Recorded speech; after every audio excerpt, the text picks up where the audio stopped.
I will call to order the Placer County Board of Supervisors, April 27, 2021 board meeting, and we'll start with a flag salute led by Supervisor Suzanne Jones. Please join me in the renewal of the pledge. I pledge allegiance to the flag of the United States of America and to the republic for which it stands, one nation, under God, indivisible, with liberty and justice for all. Thanks, Suzanne. First is our consent agenda. This is a list of items that are intended to be approved all in one motion, but the board is happy to pull any that our constituents or any of my colleagues may wish to pull and discuss independently. And I understand we need to pull 23C. And is that it? That was the only one that I am aware of. So do any of my colleagues wish to pull any others for individual discussion? No. Anyone from the public wish to request we pull another? See another? Can we take the consent then as without 23C? Well, second. Motion Holmes, second Gore. Roll call, please. Chairman, just to clarify, the board is convening as the Placer County Housing Authority for item 21A. Thank you, Megan. Gore? Aye. Holmes? Aye. Jones? Aye. Gustafson? Aye. Wygant? Yes. So we will now take up item 23C, Tahoe City Downtown Improvements. Andy is on. And Andy.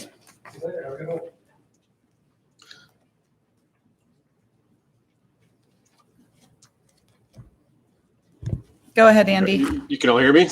Yes.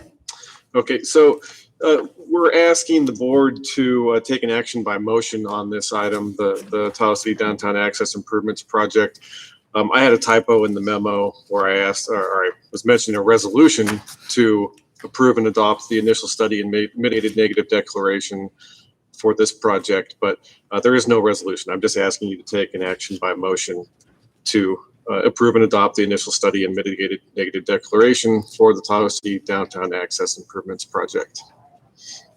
Thank you. Any questions, comments from board members? Seeing none, is there anyone from the public who'd like to address this item? Seeing no one, what is the pleasure of the board?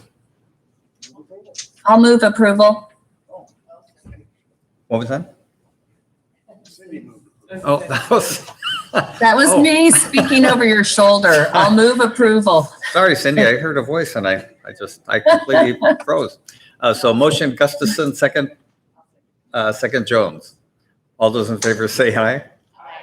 Opposed? Motion Aye. carries. Thank you. There is a little bit of a delay time with you, Cindy, so I'm just going to have to remind myself or scream at me if you need to. But scream gently, please.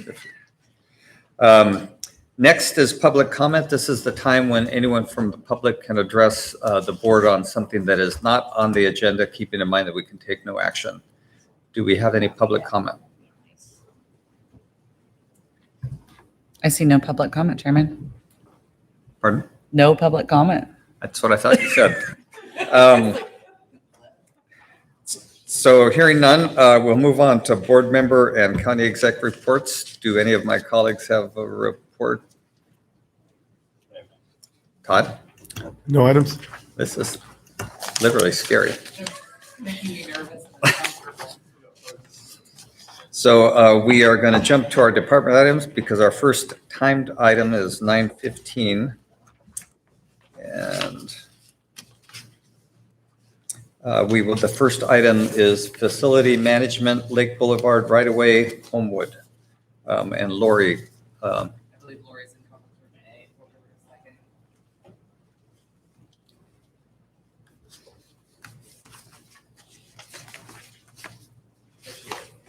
It's all right, Lori. We haven't had this happen in a long time.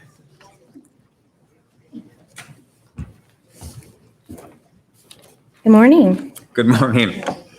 And I have the PowerPoint. Good. Thank you. Get my notes here. Right. Good morning, Chairman Wygant, Good morning. members of the board, Lori Morris, Deputy Director of Facilities Management, here today to present the license agreement for Obexer and Son Incorporated. The recommendations before your board today is to approve the license agreement with Obexer and Son Incorporated, which provides Obexer a license to the exclusive use of a portion of Lake Boulevard right away. Got to take a deep breath because I ran in. Need more exercise, apparently. In exchange for Obexer granting Placer County a license to 3 public access areas to Lake Tahoe and 2 beach areas on the Lake Tahoe shoreline. This is for a 4-year initial term and an automatic 10-year extension following Obexer's completion of access area improvements at its sole cost and expense. And this would authorize the Director of Facilities Management or designee to execute the license agreement. This aerial view provides you an idea of how this operation works here in the west shore of Lake Tahoe. This operation is approximately 6 miles south of Tahoe City in the west shore community of Homewood. And you could tell by this aerial view that the Obexer operations is on both sides of Highway 89. They have several shops and boat storage locations throughout the property. So on the mountainside of this site is quite a bit of operations and normally boat storage.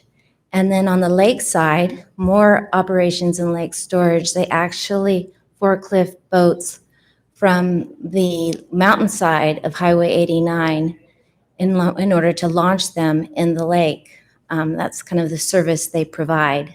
They have limited boat slips available, so their business involves that type of operations. They have a boat launch on the end of South Street, which I'm wondering if I could point to this on the, did I point there or here? Anyway, South Street is on the northern side of their property, and that is a public road, a road that's maintained by Public Works. And so basically their operation is on both sides, and they own all the property on both sides of the highway with Lake Boulevard encumbering their ownership. So you could see from the pier and the boat slips that they are currently in the county's interest called Lake Boulevard. And then Lake Boulevard goes south of South Street all the way down to Ski Bowl Boulevard, which is several parcels south of Obexer's. As far as how long in the past of this is, the county received Lake Boulevard through the McKinney Tract subdivision map, in which in that subdivision map, there was roads and streets dedicated to the public, to the county. And those streets are shown as shown on the map. And on that map, there is actually Lake Boulevard that's right along Lake Tahoe. So you'll see that on the map on the left. You can see the lake there on the right side of that map. And on the map on the right, you can see Lake Boulevard a little clearer. And those lots adjacent to Lake Boulevard on the northern portion are where Obexer's property is. This map was dedicated in 1909, and Obexer has owned and operated a store, boat marina, and launch maintenance and storage business, and conducted a portion of its operations on Lake Boulevard. So they've been operating here for quite a while. From 1974 to 1994, Obexer leased a portion of Lake Boulevard fronting Lake Tahoe from the county. Under the lease, Obexer was authorized to maintain encroachments within Lake Boulevard and to exclude the general public. After the lease terminated in the 90s, the county consistently maintained that public access must be allowed within Lake Boulevard. Since then, Obexer's has continued to use Lake Boulevard without a lease or license, allowing it that would allow its use while allowing some public access to certain areas of Lake Boulevard. The county and Obexer's has been in discussions for quite a while to address their use of Lake Boulevard. In recent years, the county and Obexers has been able to work together to strike a mutually beneficial approach to allow Obexers continue commercial operations while also ensuring public access to Lake Tahoe. This agreement is intended to improve functionality, quality, and safety of current public access rights to Lake Tahoe. This exhibit depicts the agreement in its essence through all the arrangements that we've made with Obexer, in which Obexer will receive exclusive use of that area shown on the map called the Obexer license area. They will have the right to use that exclusively in return for providing public access areas for the public to access the lake, as well as the North Beach area and that South Beach area that's shown on the map. Access Area A will allow people to access that North Beach area and connect to the public trust to the north.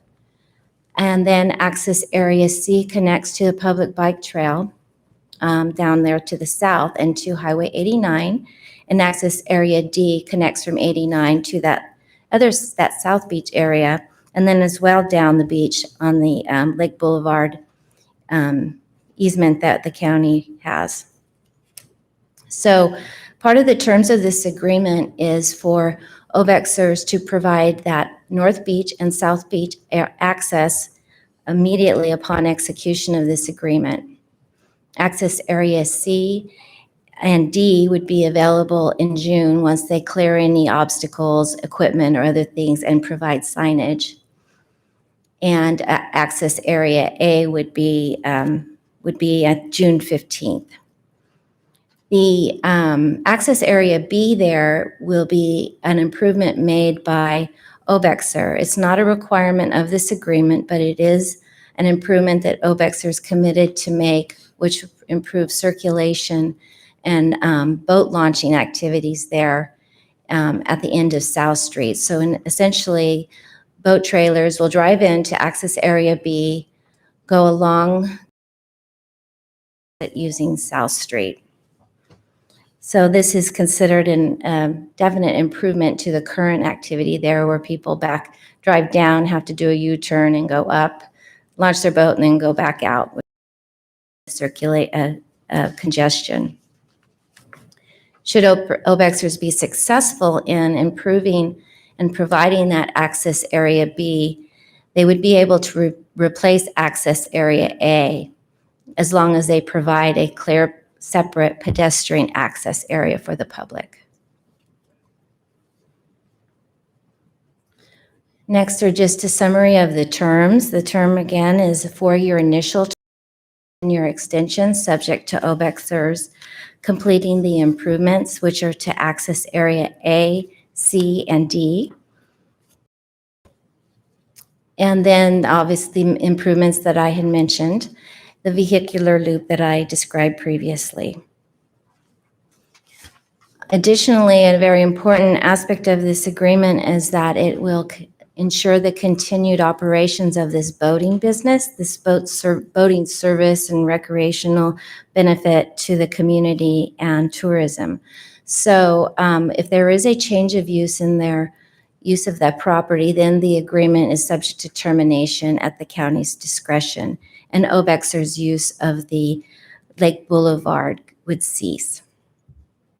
This agreement would provide an improvement to public safety and access, and Obexer is required to maintain insurance and protect the county from any liability from their use of the Lake Boulevard for their exclusive use, as well as the public access areas, the South Beach and the North Beach area. Other benefit of this agreement, it ensures the continued use of the sheriff's boats and the Coast Guard boats, that they have launching service for free of charge, and the Tahoe City Public Utility District's existing sailing school instruction and storage can continue at this location for no charge. And the public will continue to be able to fuel their boats at this location. Also, the benefit of adding an additional beach area, the north and the south beach area, is an added benefit as well. Okay, with that, I would like to recognize, I believe, Greg Lean and Darren Kramer, who participated in negotiations that may be on Zoom right now, and they may wish to comment. And acknowledge Ken Grimm, Public Works staff, including Mark Rideout, for their efforts to get us here. This has been a long time coming to negotiate this arrangement, as well as interaction and participation of the Tahoe Beaches Working Group, including Cedra Engineering, Surveying Staff, and Parks. And a special thanks to, of course, County Council, Michael Profant and Maggie Tides, who really helped us get us to this conclusion here today. So in conclusion, we recommend your board's approval of the license agreement that would provide the term, a 4-year initial term and 10-year extension after they perform their improvements. With that, I close my remarks and invite any questions from your board. Thanks, Lori. Great presentation and great work. How long did these negotiations occur or last?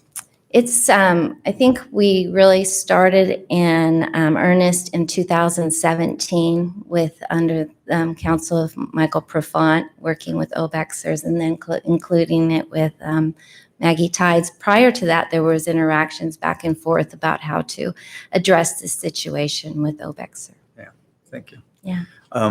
With that, any comments or questions by board members at this point?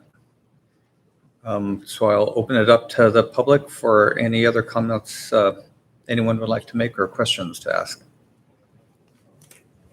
None? So I'll bring it back to the board then for consideration. I'll move approval. Motion Gustafson, second Jones. All those in favor say aye. Aye. Opposed? Aye. Motion carries. Thank you. Thank you. Thank you, Lori. Thank you for my exercise today. Well, now I feel more comfortable because we're late again. It's back to normal for me, so we'll at 9:23 or 4 take up our 9:15 timed item, which is the Placer County Housing Authority Assistance for Very Low, Homeless, Disabled, and Elderly Placer County Residents. And we need to adjourn as the Placer County Board of Supervisors and convene as the Placer County Housing Authority to do that. So, And Greg is on the line.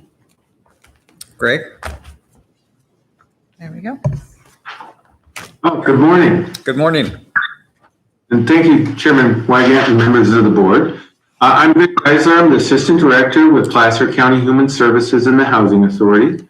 I'm here to ask action be considered for the following items to secure $3,265,680 in federal funding for the Placer County Section 8 Housing Choice Voucher Program to provide subsidized housing vouchers for low-income individuals, families, and fiscal year 22.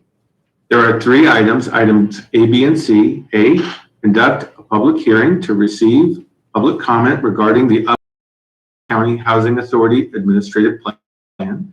B, adopt the updated Placer County Housing Authority Administrative Plan. And C, adopt a resolution authorizing acceptance of the updated Placer County Plan and authorize submission of the certification document the United States Department of Housing and Urban Development. So this item has come to your board in your role as a Placer County Housing Authority annually, and I wanted to acknowledge 11 years running, the Department of Housing and Urban Development, HUD, has recognized the Placer County Housing Authority as a high-performing housing authority based on our Section 8 Management Assessment Program review. I want to acknowledge the hard work and dedication of our Housing Authority team, headed by Supervisor Janelle Martinez, and congratulate them on this accomplishment. As a high-performing smaller housing authority, we are exempt from the requirement of an annual plan. However, as laws and regulations, practices, and procedures change, updates are required. as are reviewed by our resident advisory board, the public, and your board. The Housing Authority is required to adopt and follow policies for the administration of the Housing Choice Voucher Program. The policy is known as the Housing Choice Voucher Administrative Plan. The plan before you is submitted with minor updates to our previous annual plan. To ensure that updates align with HUD requirements, our agency subscribes to an administrative plan format and revision service provided by Nan McKay and Associates. The plan and these updates have been made in conjunction with their recommendation. Placer County Housing Authority has complied with the public noticing requirements for the plan as indicated in your board document packet. These recommended updates have resulted in, to date, no input from community members during the open comment period. There was one comment by a member of the Resident Advisory Board. The comment was regarding an earned income disallowance, which encourages people with disabilities to enter the workforce by not including the full value of the earned income in their eligibility determination for a period of time. The commenter felt this policy was discriminatory against persons without a disability. However, this is a HUD regulation and not a policy that the Housing Authority has discretion to change. Some of the more significant recommended changes in the plan include changing the frequency on updating the admin plan from at least once a year to as needed, shortening the criminal background checks from 5 to 3 years, using convictions only and removing any blanket prohibitions, adding tenant protections in the case of property foreclosure, adding a remote informal hearing policy for circumstances, including pandemics, granting the executive director additional power regarding the decision of the hearing officer in certain situations, adding language regarding victims of domestic violence for confidential records, adding to project-based vouchers that a residency preference will be given to households that live or work within the Placer County Housing Authority jurisdiction. The Housing Authority has undergone significant expansion in both the number of programs it administers and the number of customers it serves in recent years. Placer County Housing Authority provides rental assistance to more than 556 very low-income Placer County residents through our Housing Choice Voucher Program. This includes vouchers set aside for veterans through the Veterans Administrative Supportive Service Program, VASH, for which we partner with our local Veterans Administration. These also include the Mainstream Voucher Program, available to households who have at least one non-elderly disabled adult at serious risk of institutionalization or homelessness. And this program has increased in vouchers made available to us by HUD each of the last 3 years, and we partner with our colleagues at the Adult System of Care and Whole Person Care to receive referrals.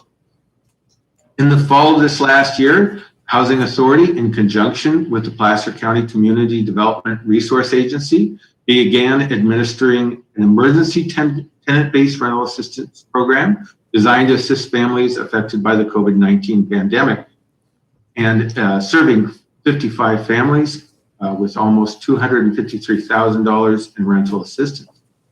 Just this past March, your board approved a grant agreement of $6.7 million for the Placer County Housing Authority to administer a federal Treasury emergency rental relief program for the benefit of Placer County residents. And on March 18th, the Emergency Rental Assistance Program began accepting applications. So far, 42 households have been assisted with over $423,000 in rental arrears and payments. Finally, this fall, the Housing Authority will begin our first project-based Housing Choice Voucher project, setting aside 20 vouchers, partnering with Mercy Housing in the development of housing in the Placer County Government Center at DeWitt for participants in mental health programs with supportive services. In terms of fiscal impact, compliance with the Public Housing Agency plan requirement is necessary to continue to receive federal funding in the amount of $3,265,680 for fiscal year 21-22. This program may require a county general grant contribution of no more than $210,892. But thank you, and I'm happy to answer any questions that you may have. Thanks, Greg. Are there any questions of my colleagues at this time or comments? I see none. This is a public hearing, so I'll open it up to the public. I see no public comment, Chairman. Seeing no public comment, I'll close the public hearing and bring it back to the board. We have two items. Have to adopt the County Housing Authority Administrative Plan and adopt a resolution authorizing the acceptance of the updated Placer County Housing Authority Administrative Plan with regard to its $3.3 million of federal funding that has just been discussed. Can we take those together or do? Mr. Chair, on subsection C, we'd request that this be amended to state that this is authorizing the acceptance of the updated Housing Authority Administrative Plan and to authorize the chair to execute and submit the certification document to the U.S. Department of Housing and Urban Development. Thanks, Karen. Can we take those as one? The two items as one? Okay. What is the pleasure of the board? Excuse me, motion Jones, second Holmes. All those in favor say aye. Aye. Opposed? Motion carries. We will now adjourn as the Placer County Housing Authority and reconvene as Placer County Board of Supervisors. And we'll take up our 9:30 timed item, which is closeout grant award CBDG 1078. Good morning. Good morning. My name is Deb McNally. I'm the assistant planner in the Community Development Resource Agency. So I'll be presenting on the Hilltop Hotel project closeout. Next slide, please. Oh, right here. Oh, there we go. Yeah, so a little bit about the project. It was a 2015 CDBG grant for a $1.5 million loan for the construction of a hotel up in the Bowman area. And it was to purchase furnitures, fixtures, and equipment for the hotel. And it was funded through the Community Development Block Grant.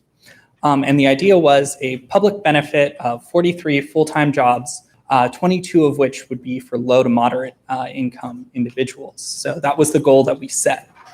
So with the project, we dispersed a little under 1.5 million.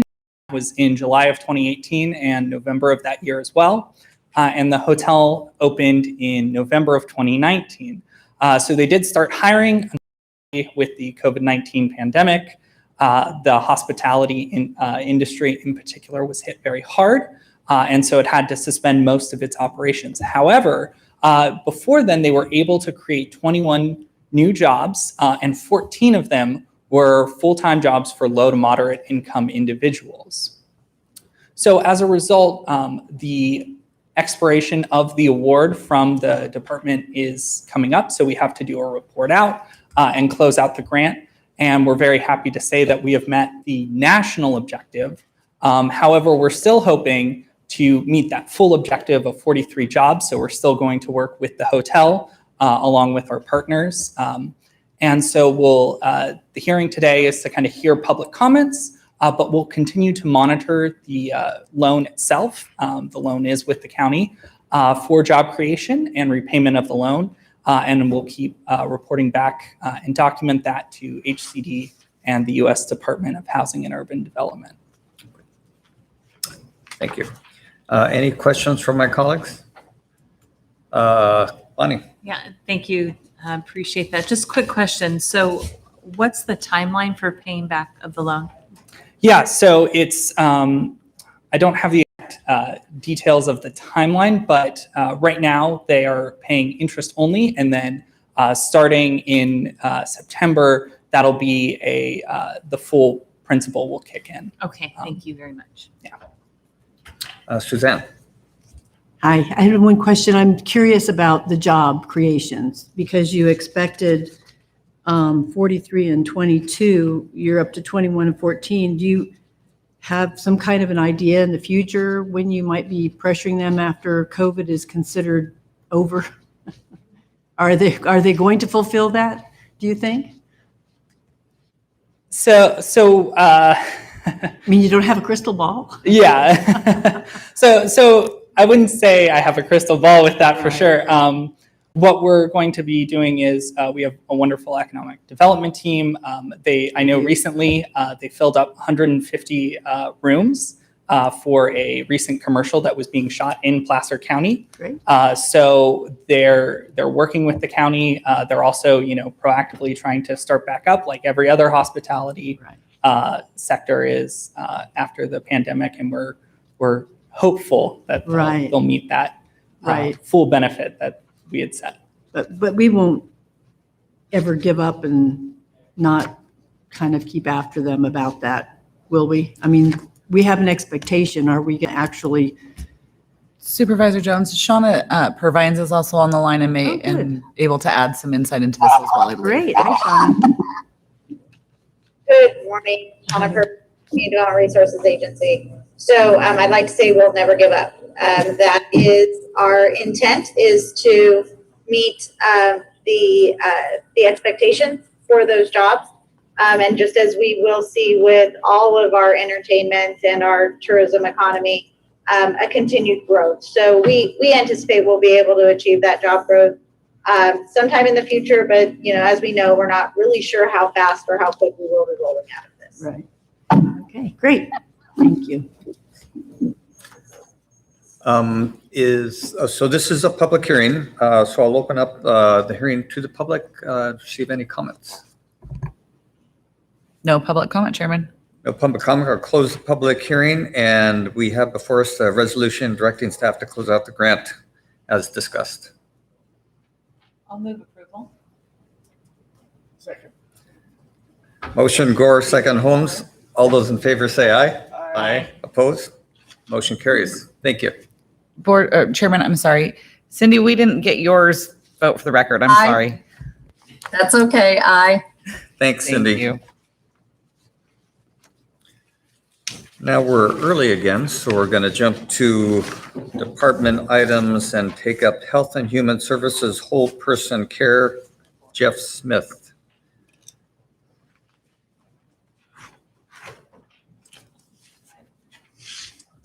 Good morning. Good morning. My name is Jeff Smith. I'm the program manager for Whole Person Care in Health and Human Services Public Health. The action requested this morning is to approve an amendment to a revenue agreement with the California Department of Healthcare Services to continue the Whole Person Care program, extending the agreement to June 30, 2022, and increasing grant funding by $4,025,258, and authorize the Director of Health and Human Services to sign the agreement with Risk Management and County Council concurrence, and sign subsequent amendments not to exceed $100,000 consistent with the contract subject matter and scope of work with Risk Management and County Council concurrence. The Placer County Whole Person Care Program is a 5-year pilot program that was originally scheduled to run through December 31, 2020. The California WPC programs were scheduled to transition to funding under California Advancing and Innovating Medi-Cal, known as CalAIM, initiative beginning January 1, 2021, but the COVID pandemic has delayed that transition for 1 year. In the interim, the Centers for Medicare and Medicaid Services has approved a 12-month extension of WPC programs until CalAIM begins. The Placer County Whole Person Care Program is widely recognized as one of the most successful programs in the state for some of the following reasons. Placer WPC was one of the first programs in the state to start enrolling and serving people within only a few months of the contract's original approval. Over 180 people have been placed in permanent housing since the program inception, thus dramatically reducing the problem of chronic homelessness in Placer County. The program has won a NACO award and a prestigious CSAC Challenge Award. The program is a data-driven program that is required to meet various outcome measurements regarding program quality, and all of these metrics have been met. Placer WPC has purchased 6 homes that are being used for permanent supportive housing and which house 37 formerly homeless individuals at any given time. In addition to the items described above, Placer WPC is a collaborative program that works to get community partners and county programs to work together more effectively. Some examples of this are the following. WPC has contracted with the Gathering Inn to provide medical respite services for homeless individuals who are too ill to be on the street or in a homeless shelter, but who are not sick enough to be in the hospital. This program greatly reduces hospital recidivism and frees up hospital beds for other people. WPC has contracted with AMI Housing and the Gathering Inn to provide permanent supportive housing services. WPC has received $2 million in grants from Sutter Health and over $1.3 million in one-time grant funding from the state. These grants were both used to purchase additional housing for Placer County residents who had been homeless before moving into these homes. WPC staff have participated in providing support to public health for the COVID-19 pandemic response. WPC works closely with multiple county programs and community partners to ensure that shared clients are getting the best possible services. Important relationships have been developed and continue with HHS Adult System of Care, City of Roseville, HHS Human Services, Homeless Resource Council of the Sierras, Sutter Health, the Gathering Inn, AMI Housing, and many others. WPC has helped Placer County move forward in important data sharing, including the use of Pre-Manage, a platform that allows WPC and ASOC staff to be notified immediately when any of our clients go to a local emergency room. The current item allows the HHS director to sign an amendment to continue whole person care through the end of 2021 until funding switches to the new CalAIM proposal begins on January 21, 2022. CalAIM will be administered through the managed care plans, and HHS is working collaboratively with the local managed care plans in order to have a seamless transition. Fiscal impact is that funding for whole person care is 50% federal and 50% other revenue and requires no additional county general fund match. The award letter and agreement are on file with the clerk of the board. Thank you, Jeff. Any questions? Just for the public, I think my recollection is that the grant originally was a $5 million grant and it was competitive. Is that accurate? The original was $5 million per year, $4 million per year for 5 years. Okay. Yeah, thanks. So just again, congratulations on the original effort and the success we've had since, and now this continuation of that. So with that, are there any questions or comments by board members at this point? Suzanne? Yes. Hi, Jeff. Hi. I had constituents contact me that were a little bit concerned because this extending the agreement is obvious, but it's an increase in grant funding of $4 million. The reason they were concerned is because it concerns the whole person care program. And in the body of it, a lot of your justification, you talk about the whole person care program is widely recognized, of course, and successful for some of the following reasons. That over 180 people have been placed in permanent housing, and WPC has purchased 6 homes for permanent supportive housing. And in addition, that it's a collaborative program with community partners working with county programs. And the WPC contracted with AMI and the Gathering Inn to provide permanent supportive housing. And the WPC received $2 million in grants also to use to purchase additional housing for county residents under the supportive housing Permits Board of Housing. So the reason they were concerned is because really in the body of this, it doesn't say explicitly what the money is going to be spent for. Now, I talked to Dr. Oldham, and he told me that the revenues were going to be used for something other than purchasing more supportive housing. But could you kind of explain to my constituents, just to put them at ease, that this is not specifically intended for that purpose? Yeah, there's currently no plans for us to purchase additional housing. The houses we bought, we were able to buy because of the grants mentioned there, which was $2 million from Sutter and $1.3 million grant from the state. That gave us money to actually purchase the homes. This funding is primarily to support staff and program and on some ongoing housing subsidies as well, and the medical respite.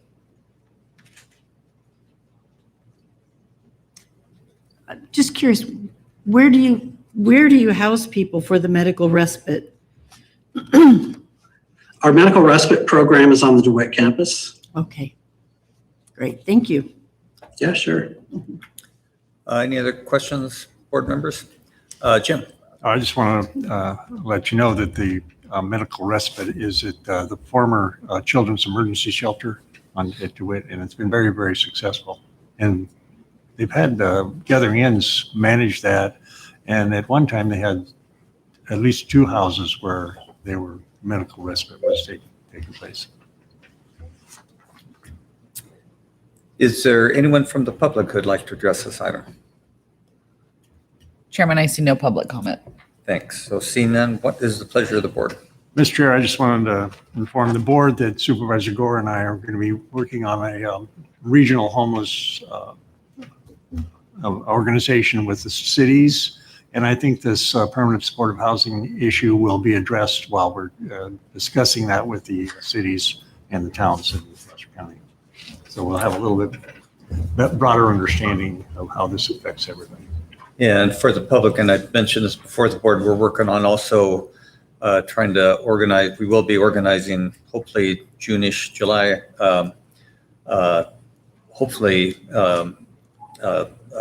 get together, a summit, if you will, with our city council partners to just really address this whole issue, try to get everybody on the same page and see what kind of direction we may want to take as it relates to a real regional look and effort to sink our teeth into this. So I'll second. motion Holmes, second Gore. All those in favor say aye. Aye. Opposed? Aye. Motion carries. Thanks. Thanks, Cindy. I've got to slow myself down. So we'll now take up our 9:40 timed item, which is the Cabral Ranch subdivision inclusion in county service area 28. Michelle, I think, is going to take this. Hi, good morning. Michelle Kingsbury with the Community Development Resource Agency. This is the first of 3 actions before you today for annexation into our County Service Area 28, Zone of Benefit 165, the Dry Creek Fire Zone of Benefit. The first item, as you mentioned, is for the Cabral Ranch subdivision, which is a 12-lot detached single-family residential subdivision in the Dry Creek Community Plan area. The actions that we request today will help satisfy the mitigation measures associated with this subdivision to allow them to finalize their map. And so we'll need to conduct a public hearing, consider any protests, tabulate the ballots, which the ballots have been transmitted to our clerk of the board, Megan Wood, already. And then assuming affirmative ballots, we'll adopt a resolution confirming annexation. But with that, I'm happy to answer any questions that you have for me today. Thanks, Michelle. Sure. Any questions? The public. No public comment, Chairman. No public comment. Would the clerk please tabulate the ballots? We received 1 ballot in favor. Thank you. What is the pleasure of the board? I'll move approval. Motion Gore, second Holmes. All those in favor say aye. Aye. Aye. Opposed? Motion carries. Our next item is 9:45 timed item, which is Winding Creek subdivision. And Michelle, you're going to take this one also, correct? That is correct. So this is the second of the three, well, good morning, Michelle Kingsbury, Community Development Resource Agency. This is the second of three annexation requests into our Dry Creek Fire County Service Area 28, Zone of Benefit 165. This request is for, as you mentioned, the Winding Creek subdivision. And Winding Creek subdivision is a 19-lot detached single-family residential subdivision, also within our Dry Creek Community Plan area. As mentioned previously on the item that we considered earlier, annexation into the Zone of Benefit 165 will satisfy mitigation measures for this subdivision and allow them to finalize their map. With that, again, the actions requested today are to conduct the public hearing, consider the protests, tabulate the ballots. Then the ballots have been transmitted to our clerk already. And then assuming affirmative, then we'll adopt the resolution confirming the annexation. Thanks, Michelle. Any Sure. questions? See none, I will open the public hearing. No public comment, Chairman. Close the public hearing with no comment and tabulate the ballots. We received one ballot in favor. Thank you. What is the pleasure of the board? I'll move approval. Motion Gore, second Holmes. All those in favor say aye. Aye. Aye. Opposed? Motion carries. We can now take up our 9:50 timed item, which is the Morgan Knolls subdivision. Michelle. Aye, this is the last time you'll see me today. This is our third item for our Dry Creek annexation. This is Michelle Kingsbury from the Community Development Resource Agency. And as you noted, this is for the Morgan Knolls subdivision, which is a 61-lot detached single-family residential subdivision, also located within our Dry Creek Community Plan area. Confirmation of the annexation into our Dry Creek County Service Area 28 Zone of Benefit 165 for Dry Creek Fire will also satisfy mitigation measures and conditions of approval for this subdivision to allow them to record their map as well. And with that, the same transactional procedures as the previous two items. So I'm happy to answer any questions that you may have. Otherwise, as I like to be the quickest one possible through the board hearings, happy to answer any questions. Thanks, Michelle. Any questions? You're welcome. Seeing none, we will open up the public hearing. Is there anyone from the public? No public comment, Chairman. No public comment. We'll close the public hearing and tabulate the ballots. We received one ballot in favor.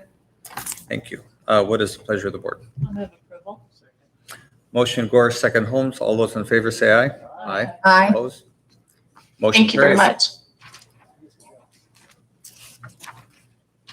So we will now go back to department items. And our next department item is Transitional Housing Plus Contract with Whole Person Learning Twyla. Good morning. Good morning.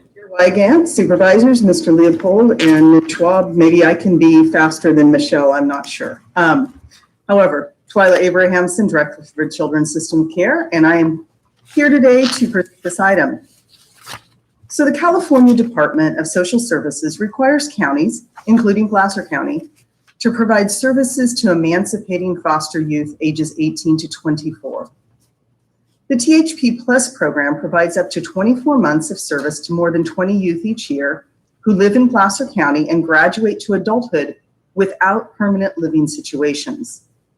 These youth receive not only housing assistance, but a full range of life skills counseling, financial management, employment skills training, and related counseling services.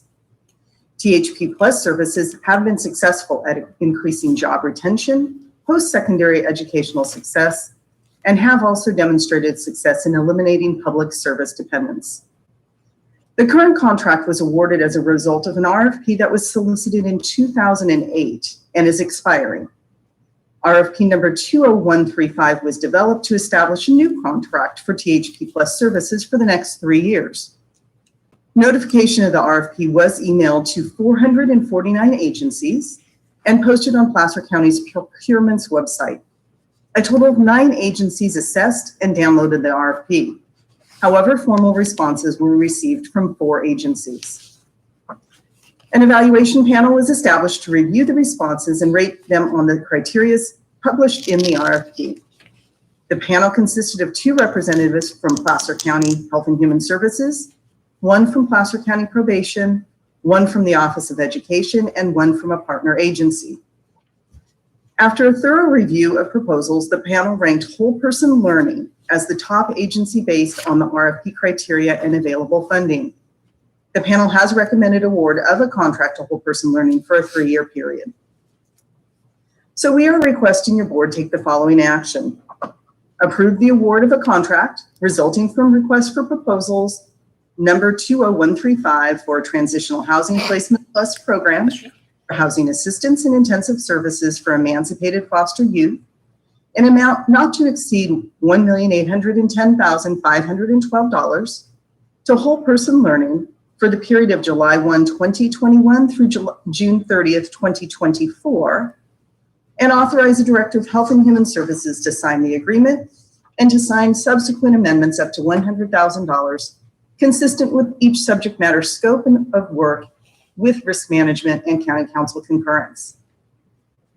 Funding for these required services is 100% state funds, and it's included in the department's 2021-2022 budget and will be included in future budgets as well. So I or a member of our procurement team are available and would be happy to answer any questions you have about this item. Thanks, Twyla. Any question by board members? See none, is there anyone from the public who'd like to address this item? No public comment, Chairman. No public comment. I'll bring it back to the board for consideration. I'll second. Motion Holmes, second Gore. All those in favor say aye. Aye. Aye. Opposed? Motion carries. Thank you very much. What was that? Thank you, Cindy. We will take up the next department item, which is the emergency shelter operations for Project Room Key. Amy.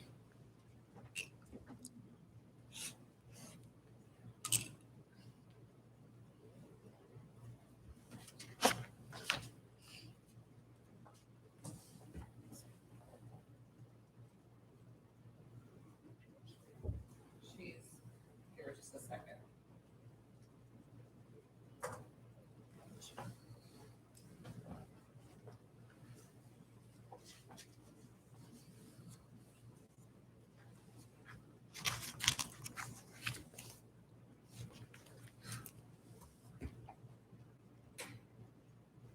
Chair, why don't we, we're having some issues to get her through, so why don't we skip items and we'll go to the HR. Good. Okay, we'll take up, we'll wait for Amy and then come back to her, but next we'll take up human resources amendment to the uncodified ordinance 5968B. And who is taking, Kate? Yeah, Michelle Beauchamp. Michelle. Good morning. Can you hear me? Yes, good morning. So good morning, Chair Wygant, members of the board, Mr. Leopold and Ms. Schwab. I'm Michelle Beauchamp, your Assistant Director of Human Resources, here to introduce an ordinance, waive the oral reading, amending uncodified ordinance 5968B that was approved on July 9th, 2019, related to salary adjustments for classified and unclassified management and specified safety management employees. On July 9th, your board adopted Ordinance 596B, amending the uncodified schedule of classifications and compensation ordinance to adjust the compensation for classified and unclassified management employees, including specified safety management classifications via a 1% general wage increase with an effective date of June 5th, 2021, which would be a pay date of July 2nd, 2021.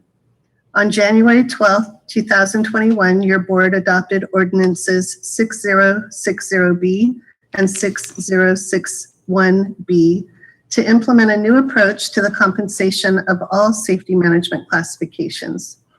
The ordinances removed management classifications from Placer County Code Section 3.12.040 and applied salary adjustments to all safety management positions totaling 12.75% through 2023.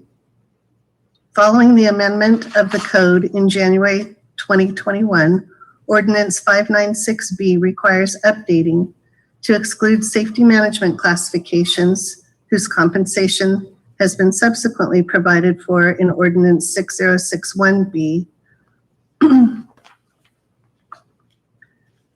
And in addition, this proposed amendment implements no changes to the June 2021 wage increases for any other management employees.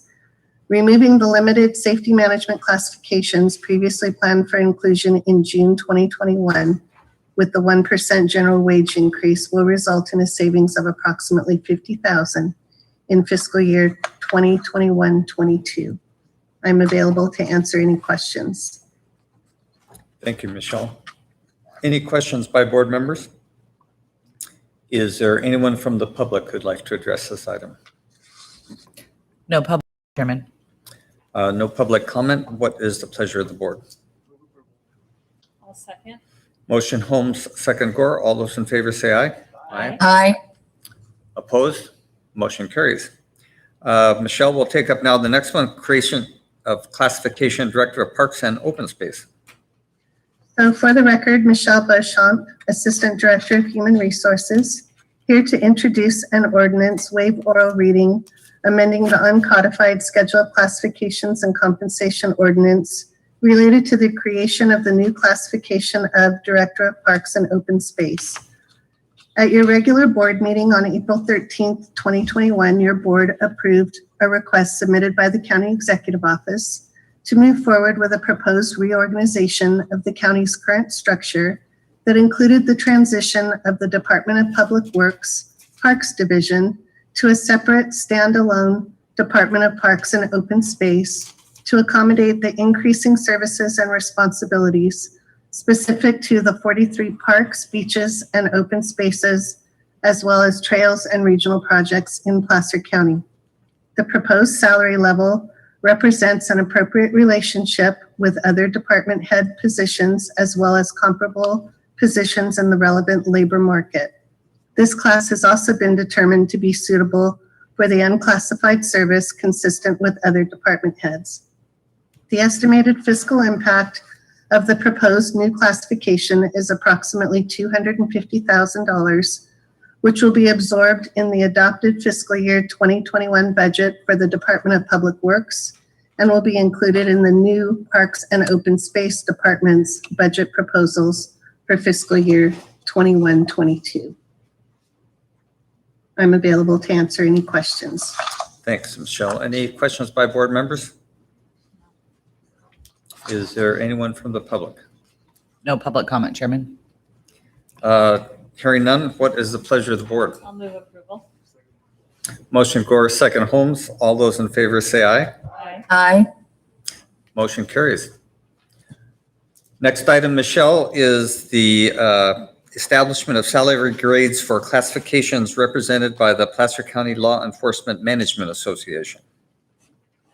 So for the record, one more time, Michelle Beauchamp, Assistant Director of Human Resources, here to introduce an ordinance, waive oral reading, amending the uncodified schedule of classifications and compensation ordinance related to the establishment of salary grades for classifications represented by the Placer County Law Enforcement Management Association.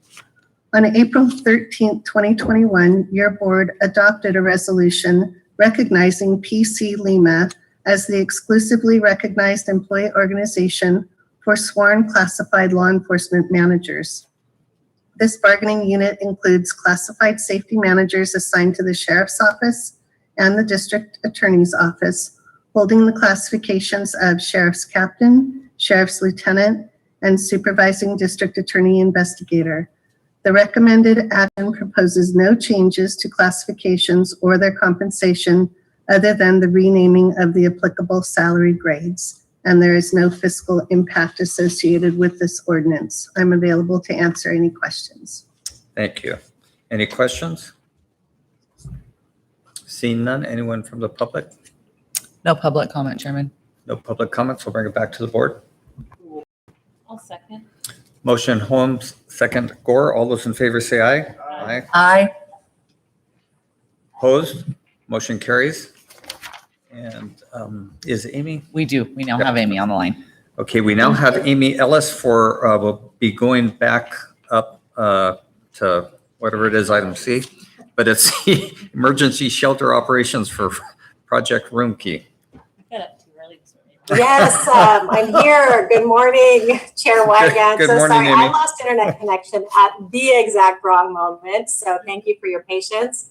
I'm Amy Ellis, Director of the Adult System of Care. I'm here today to have your board approve a revenue agreement with Homeless Resource Council of the Sierras, otherwise known as HERCS, in the amount not to exceed $800,000 for the period of January 1st, 2021 to September 30th, 2022 to provide emergency shelter operations for Project Room Key in Placer County, and authorize the Director of Health and Human Services to sign the agreement with risk management and County Council concurrence, and to sign any subsequent amendments consistent with the subject matter and scope of work not to exceed $80,000 with risk management and County Council concurrence.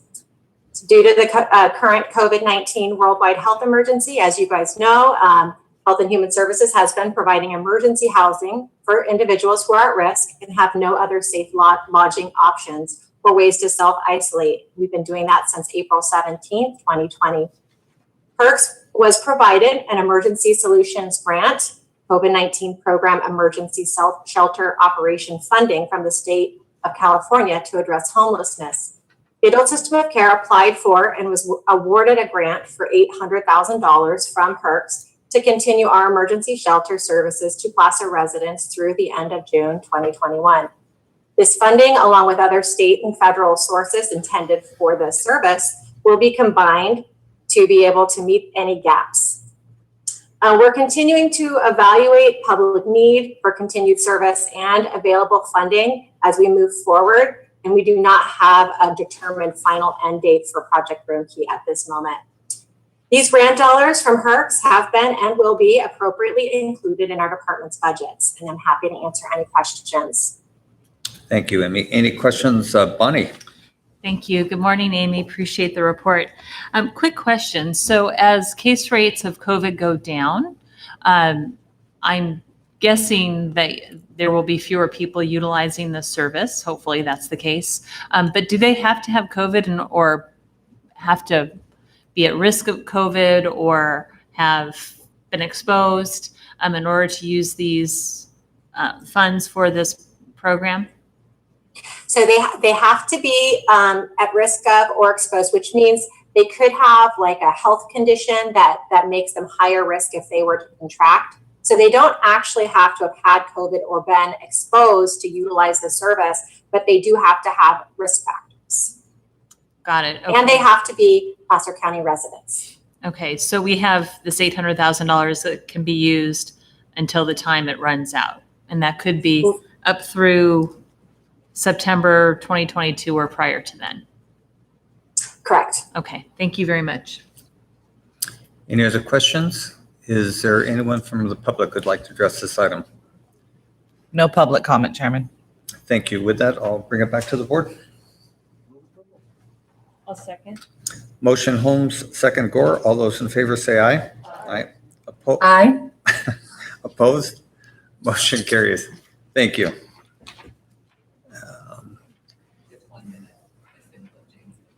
Let's take the next department item.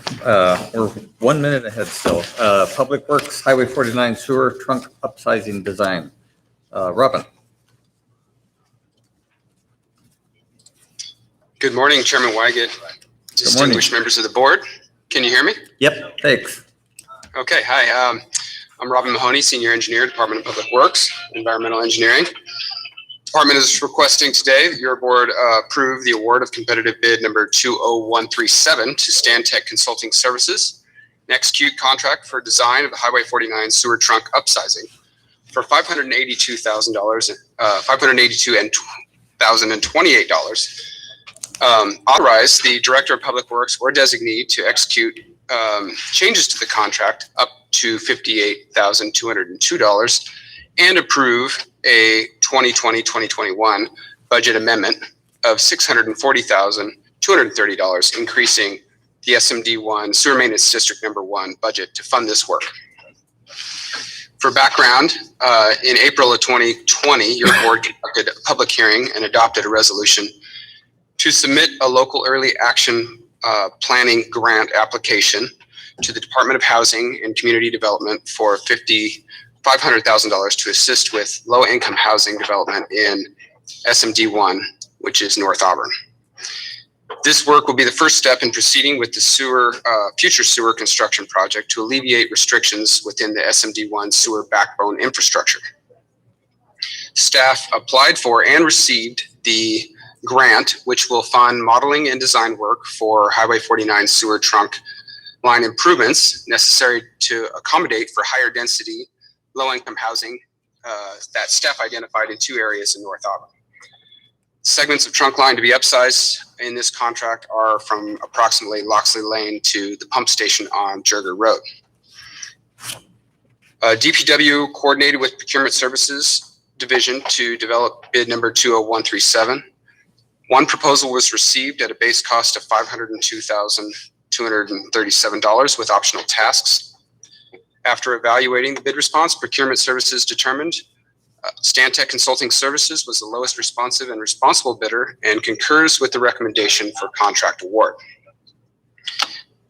It should be noted an optional task for geotechnical work for $79,971 was added to the base scope of work and cost to total a contract amount of $582,028. The total potential project contract cost, including a 10% contingency, is $640,230. The grant will fund the first $500,000 and SMD1 will fund the amount that exceeds $500,000. And with that, I'm happy to entertain any questions that you may have at this time. Thanks, Robin. Any questions from my colleagues? Seeing none, any comments from the public? No public comment, Chairman. No questions, no comments. What is the pleasure of the board? I'll second. Can we take these together? Karen, I know we have a budget amendment, so we need a roll call. But so we have the 2 items together, including a budget amendment. So we have a motion, Holmes, second, Gore. And could we have a roll call, please? Gore? Aye. Holmes? Aye. Jones? Gustafson? Aye. Wygant? Yes. Motion passes. Thank you. You. Thanks, Robin. We will now jump back to our 1010 timed item, which is an amendment to the Placer County Code regarding Assessor's Office schedule of fees.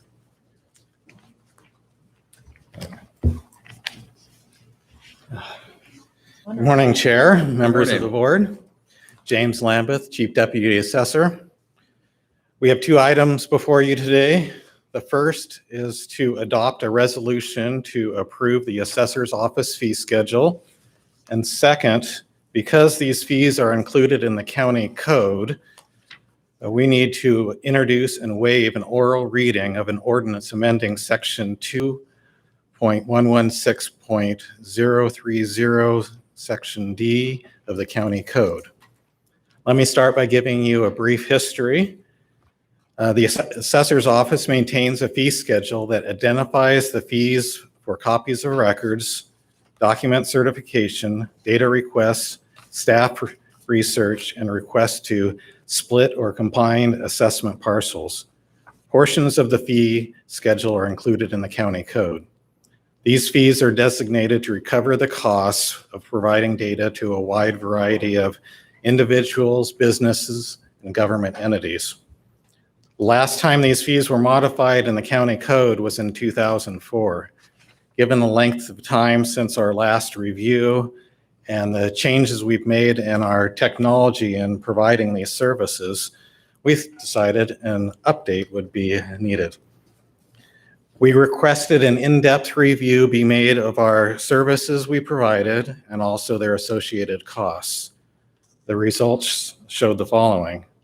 Some fees are no longer necessary due to changes in technology and self-service options. Many items are now included and available directly from our website. For other fees, the time previously spent to gather and produce reports is now more automated. So fees have been reduced to reflect the reduced time spent on generating this data. Data request fees were switched from a flat fee to an hourly rate so that we could charge exactly the cost of extracting the data. In many cases, this will result in lower fees for this service. The fee recommendations support information is in Attachment A, Exhibit 2, and explains how the fees were calculated. These charges will have a minimal impact on the assessor's office budget. If the board adopts this resolution for the assessor's office fee schedule, staff will return at a subsequent hearing to seek adoption of the ordinance that updates the county code with the newly revised fees. And that concludes my comments. Do you have any questions? Bonnie. Can I just say it's really nice to hear somebody say some fees are not necessary and that we're actually going to lower fees. So, you know, just thank you for a little bit of added smile to my face and actually just demonstrating really that we can adjust fees as needed. I really do appreciate that. Oh, good. It's a win-win because we have to spend less time at the counter, and so that allows us to provide other services and work. So definitely a benefit of automation of some of the processes. Yes. Okay. This is a public hearing, so as such, I'll open it up to the public. No public comment, Chairman. See no public comment, I'll bring it back to the board for action. I will move approval. Second. Motion Gore, second Holmes. All those in favor say aye. Aye. Aye. Opposed? Motion carries. Thank you very much. Thank you. We can now take up our 10:15 timed item, which is the annual adjustment of impact fees. And this is Gina. Good morning. Good morning. Speaking of fees. Yeah, in the opposite direction.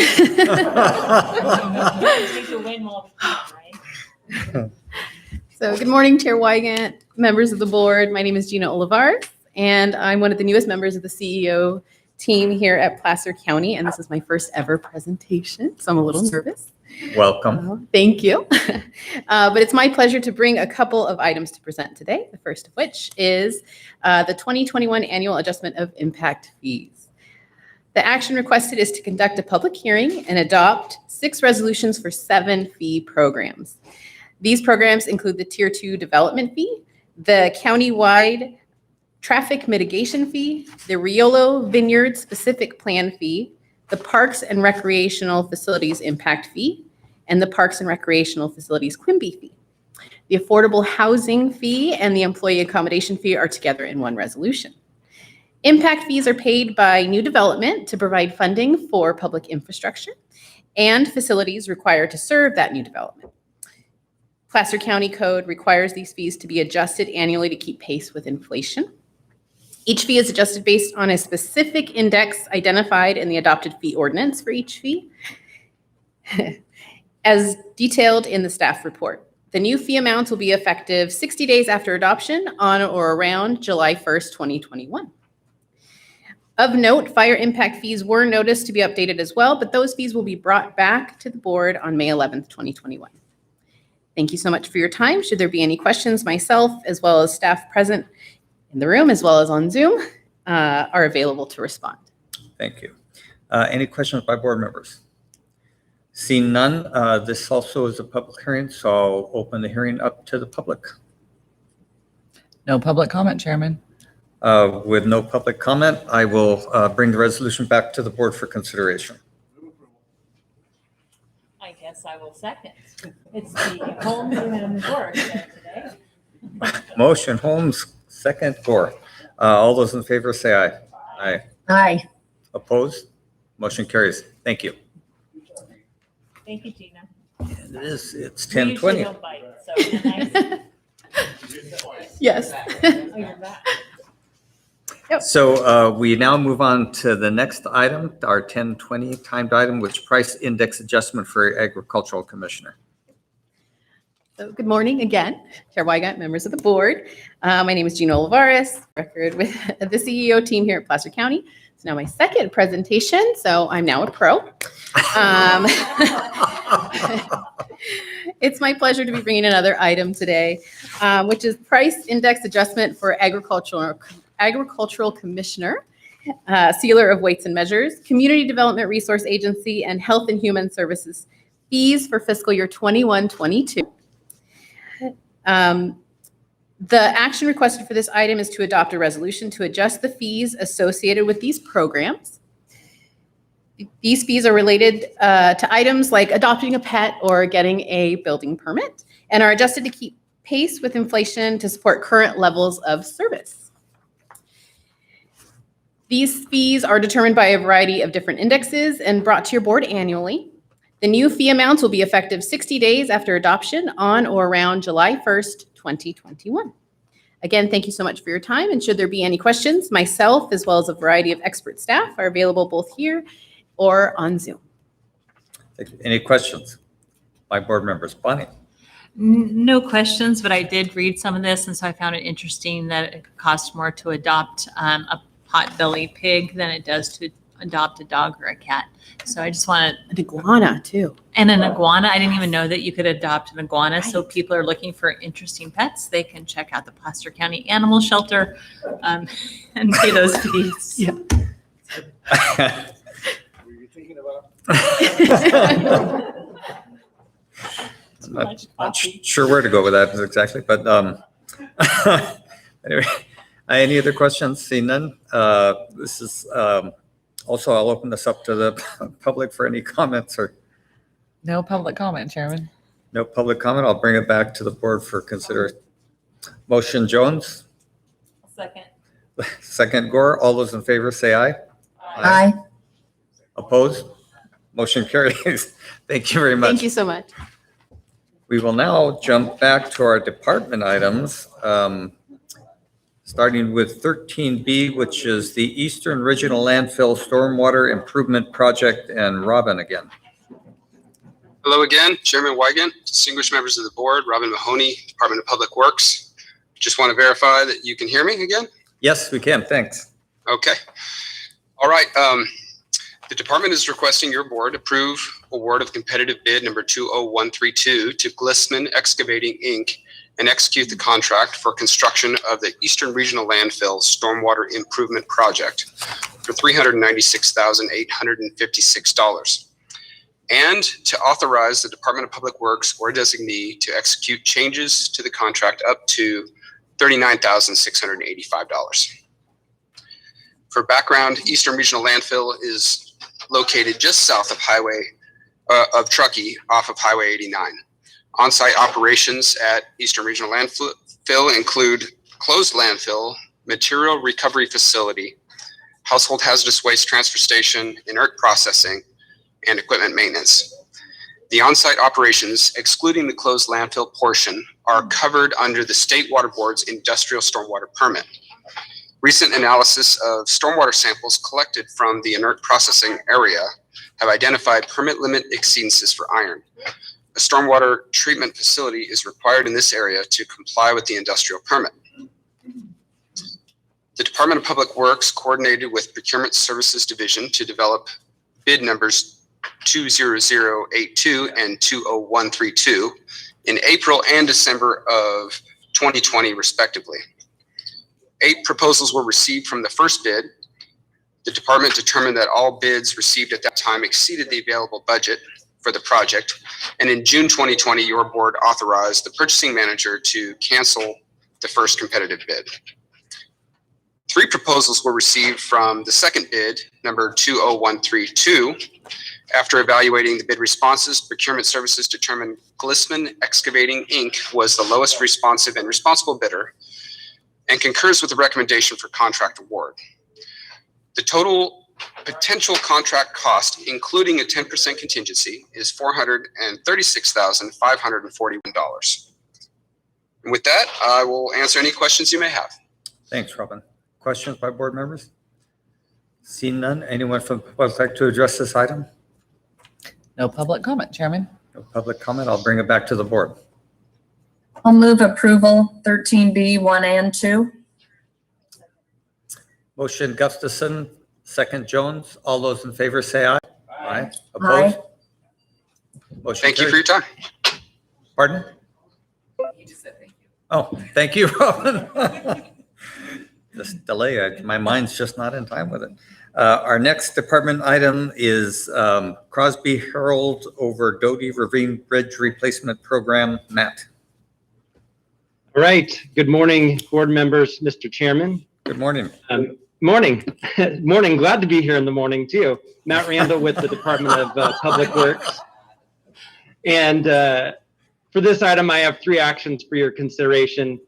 First, we're asking you to adopt a resolution awarding request for proposals number 20153 for contract number 1270 to Dewberry Engineers for the construction management, inspection, and material testing services for the Crosby Herald Road over Doty Ravine Bridge Replacement Project in an amount not to exceed $556,799, and to execute the agreement and authorize the Director of Public Works or designee to execute subsequent contract amendments in accordance with procurement policy and public contract code. So that's resolution number 1.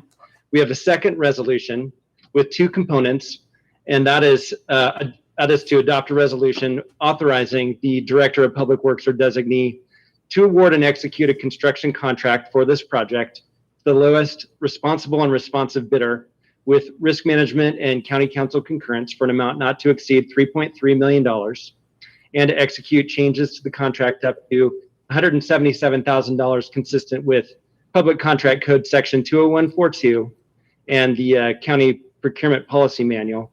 And then finally, included in the second resolution is to approve a $4.1 million advanced construction loan utilizing funds from the Sunset Benefit District of the countywide traffic mitigation fee program to construct the project until federal funding is available. So just again mentioning that there's 2 resolutions, and the first action is with the first one, and then the second 2 are with the second. So I'll hit some background highlights. This project will replace the existing bridge on Crosby Herald Road at Doty Ravine, which is at the end of its useful life. It's a 75-year-old bridge. The proposed project would construct a new bridge, a new single-span concrete bridge on essentially the same alignment, but with some smoother roadway geometrics. And our goal is to construct the project this summer with Crosby Herald Road closed at the construction site from June until December. And the estimated cost of the whole construction phase, which includes the construction contract, the construction management contract, and staff time, is $4.1 million. Regarding the first action item in resolution, Dewberry was selected as the most qualified firm out of 5 other firms who submitted proposals by a review panel of Public Works staff. And then the second resolution, those 2 actions go together. As I mentioned, our objective is to construct the bridge this summer, and we were faced with a few challenges that the second resolution addresses. First is that the Federal Highway Bridge Program is oversubscribed, and the funding for this project had to be programmed or planned in the future, even though the project was ready for construction this year. In January, I was actually not here on Zoom, but there in the board chambers where you approved the use of the advanced construction authorization, which allows us to proceed with federally reimbursable work until federal funding is available using our own local funds. But that leads me to the second challenge, which is the time that it took Caltrans to process our advanced construction request.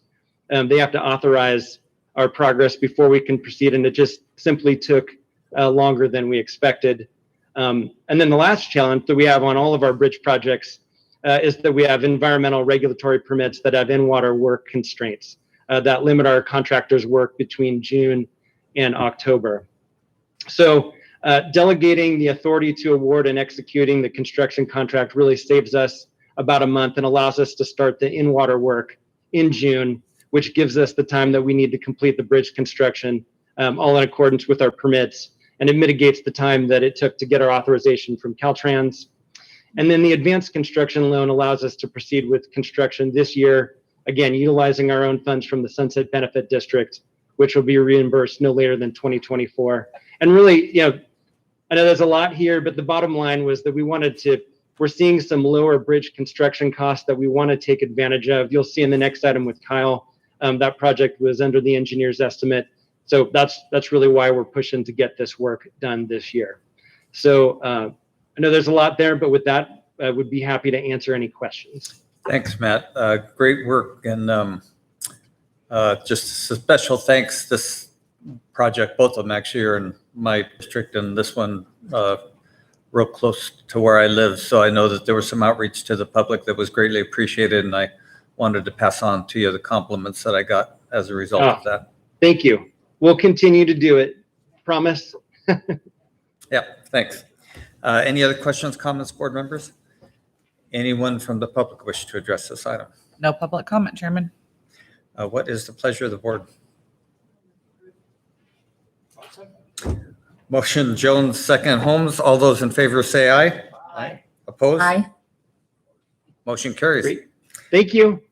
Thank you, Matt. Next, we have Dowd Road over Raccoon Creek Bridge replacement. Kyle.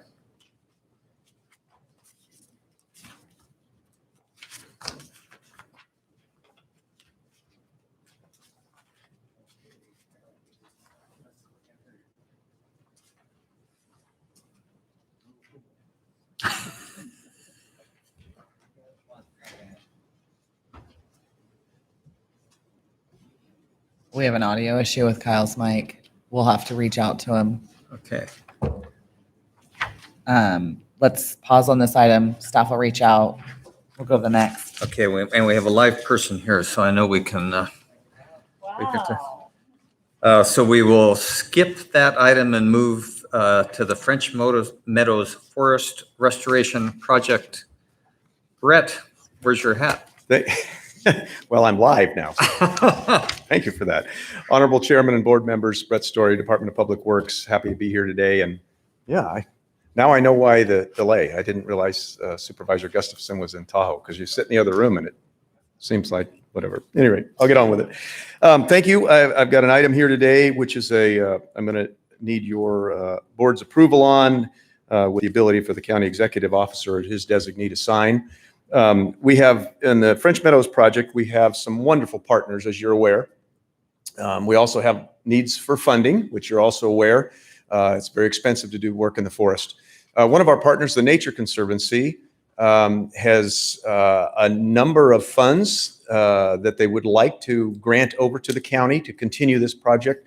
Approximately $1.5 million is funds from a CAL FIRE grant that they received to do other work which they're unable to do. So they're passing it along to one of their favorite partners, Placer County, and we're going to do that. They also there's a piece of the funding, $263,000 and change from the Long Foundation, which was another grant that this project receives via the Nature Conservancy. So today there's a total of $1.563488 in the grant funding, but I also want to point out, which is also the reason why I've asked for the county executive officer's approval to sign any future amendments. There's a possibility for another $300,000 to $400,000 if they haven't spent their money by September and they have it available. They would like the opportunity to grant that, and rather than having to come back to your board, hopefully this works for you and council, that we allow the executive officer to the ability to sign that. So with that, I'll happily answer any questions you might have. Thanks, Brett. Questions by board members? Anyone from the public? No public comment, Chairman. No public comment. What's the pleasure of the board? Second. Motion Holmes, second Gore. All those in favor say aye. Aye. Aye. Opposed? Motion carries. Thank you very much. And the next item is the French Meadows Project 2020 Operations Modification, etc. Yes, and Brett Story live again, Public Works Department, the Honorable Chairman and board members. Appreciate your hearing this. So this is a two-part. One, I'm going to give you a little bit of an overview of the 2020 operations, kind of a quick summary of that. And then I will be requesting that your board approve the modification to the supplemental project agreement with the U.S. Forest Service, Tahoe National Forest, to conduct the proposed 2021 work for the French Meadows Forest Restoration Project. Again, you're aware of the project. We've been talking about it for years, and we've been doing work on it for a couple of years. Well, last year, just to give you a brief summary, we treated over 2,000 acres, and we doubled what we did the year before. There were issues with it, though. We had hoped to triple it. We really were shooting for 3,000 acres. But as you're aware, last year was a bad fire season. And while it didn't burn in our project's area, what it did was create conditions around the state and weather that didn't allow us to work. So oftentimes, our contractors were told the day before they could only work till 1 p.m. the next day. And if you know anything about forestry operations, or really any operations, when you're limited in the hours you work, it's difficult because you have to get machinery ready, you have to get people going. So we lost a number of acres that way. Also, because of all the fires that were out there, we were requested by who we sell the timber to, Sierra Pacific Industries, to limit the amount of timber we could bring because they were off cutting wood that had been burned. And if you don't get that wood, it will not be available for timber. And so we, of course, said absolutely. So we had to back off. All those conditions meant that we couldn't finish the work that we had hoped to do last year. But we still spent over $3 million. We still did a lot of acres. In fact, like I said, we doubled it. Therefore, our per acre cost was actually much lower because we weren't doing the heavy mechanical work. We were doing mastication and hand thinning, which is typically cheaper per acre. But we got a lot of those acres accomplished, and so that was also very good for fire risk. We completed almost all of the campground work, and those campgrounds are really in nice shape. We've got a couple yet to do this year to finish up, but the Forest Service is really happy, and the majority of the campers are very happy with that, and it's much safer as well. We also worked on what's known as the Poppy Trail. If you've ever been up there, the idea is to have a trail around the entire lake eventually when it's done. So we worked on the one on the north side of the lake with the California Conservation Corps actually doing much of the work, and they've done a great job. They also, there's over 100 acres of a fire from the King Fire, a spot fire that happened that the Corps actually also prepared for planting. And then this spring, we're going to actually plant the trees in that 100 acres. So that's exciting, something new. We only did 1 million board feet, whereas the year before we did about 2. Same with the biomass, we only did 650 tons of that. We did about double that the week before. And then there was a net greenhouse gas benefit of over 68,000 million tons COE equivalent, which is pretty good. And we're required to do these calculations per our CAL FIRE grant, but it's also good to know for your sustainability plan and other plans that we have working in the county. So that's the update from last year. And then just a little bit about as you know, in working with Forest Service, we have a master stewardship agreement, but we also need to modify the special projects agreement each year with the work we're going to do. So what we're going to do by having you sign that this year is another 1,000 acres, and it's all hand thinning and mastication and some road work. And then that'll be that, but we'll also be doing those 1,000 or really 2,000 acres we didn't get done last year on this year. In fact, as early as next week, we'll be pulling logs out. Now that the snow is melting, we had 700 logs sitting on the ground that we cut last year and couldn't deliver. The snow hit. So we're going to begin by those operations then when the ground's dry enough. So we should be working there in June this year, which is earlier than we have before. As you know, it's the beginnings of a drought. So again, the work is going to be partly paid for by that Nature Conservancy grant. We still have money on our CAL FIRE grant and our Sierra Nevada Conservancy grant. That will leave us still with money from the Middle Fork project as well as the Tahoe National Forest to go into next year's operations. So we're fully funded for this year. We're probably, depending on the way costs are going, because they're increasing, we're probably halfway funded for next year. So we continue to look for more funds so that this project could get completed. And with that, I'll answer any questions you might have. The logs that you mentioned that were cut last year, they're going to be manufactured in lumber. That are the ones that are just being cleared for debris removal. No, these were viable logs that they had already cut, and there's issue with not enough trucks and qualified truck drivers. around the state, particularly in our area. So they couldn't get enough trucks and truck drivers to actually deliver alls that they had cut, and then SBI shut down. So they're beautiful logs. As a matter of fact, SBI probably says, well, we didn't have to water them all winter. You did, because they sat in snow. So but they're still perfectly viable. They're still, we'll get full price for them, et cetera. So no, they're good logs. Any questions from board members? Jim? I don't have any questions, Brett, but I just the job you've done up there in French Meadows, bringing all those partners together is amazing. And I know you're moving on, maybe, but Robert and I have observed you working with all the partners, and it's just amazing what you've done. And I just want to thank you for a great job. Well, thank you, Jim. Appreciate that. And my intention is to help get this project either completed or get people to support you that can complete it. Great. Thanks. I'll just echo that. And just a great step on the way to what needs to be a massive amount of work throughout the Western United States, actually. But I think the work you've done has set an example, and it gives us a great foundation to build upon. So thanks. Thank you very much. Appreciate it. Anyone from the public wish to comment on this item? No public comment. What is the pleasure of the board? Go ahead. Motion Holmes, second Jones. All those in favor say aye. Aye. Aye. Thank you very much. Opposed? Motion carries. Thanks. Great job. Good luck in your retirement. And are we ready? We are. We have Kyle on the line. Kyle, go ahead and unmute your mic.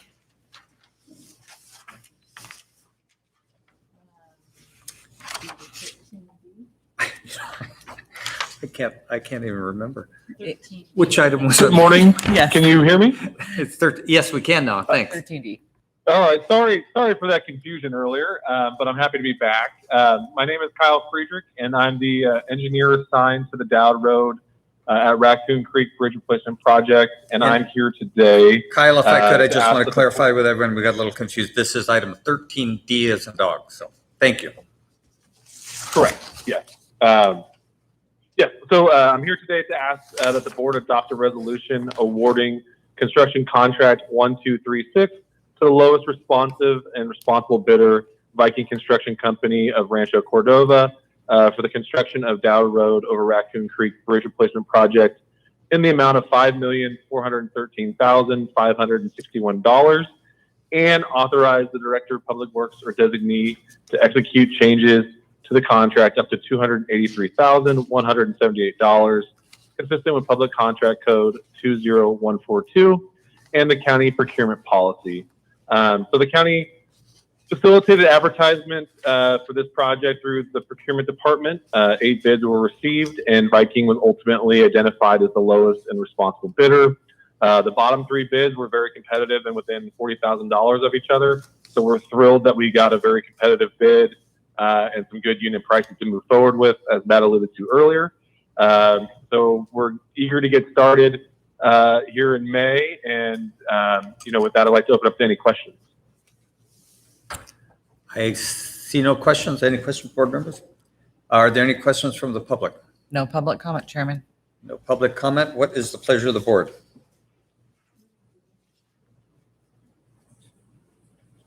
Second. Motion Jones, second Gore. All those in favor say aye. Aye. Aye. Opposed? Motion carries. Fantastic. Thank you for your time. Thank you, Kyle.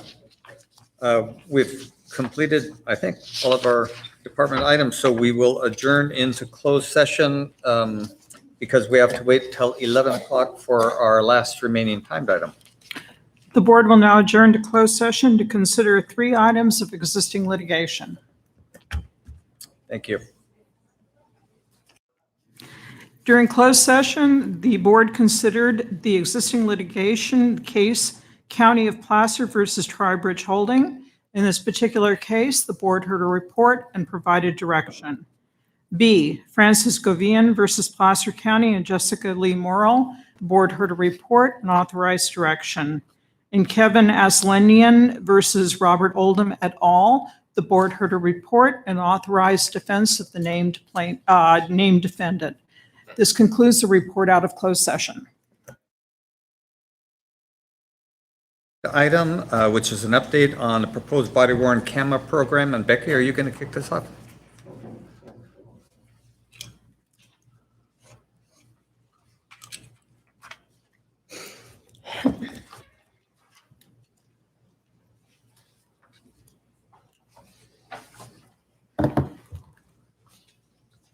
I think we're set. Okay. Good morning, Chair Wygant, members of the board, Becky Riggin from the County Executive Office.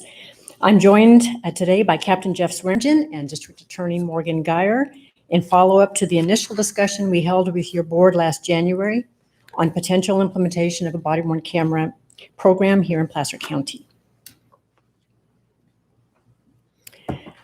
On January 12th, staff provided a presentation to your board on staff's initial evaluation of a body-worn camera program for Placer County Sheriff's Office.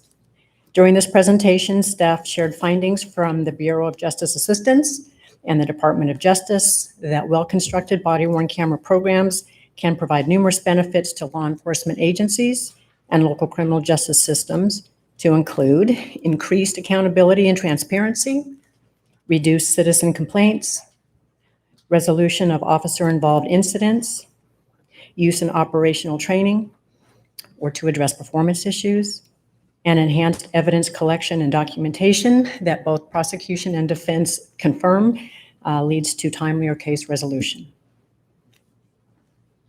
At that time, your board directed staff to proceed with a technical review by county IT of the sheriff's recommended system, a review of new position requests for the sheriff's and district attorney's offices by Human Resources, development of policies and procedures with County Counsel's Office, clarification of procurement requirements should your board direct that we proceed, and upon completion of those tasks, to return to your board with a recommended funding and implementation plan. So at this point, I'm going to turn the presentation over to Captain Swearingen to review those results. Thanks, Becky. Good morning. Good morning. This pistol would come in handy one day as a holster for my mask. That's the first time I've seen that. Yeah. Morning, Chairman Wygant, members of the board. I'm Captain Swearingen with the Placer County Sheriff's Office. I'm honored to be here to present on behalf of the Sheriff's Office on the body-worn camera project. Before I begin, I would like to thank the CEO's office, County Council, County IT, and County HR for their collaboration and support on this project. We'd also like to thank the District Attorney's Office and Public Defender for their discussions and support of this program, and this will assist in case resolution. Finally, we'd like to acknowledge the work of the Sheriff's IT unit.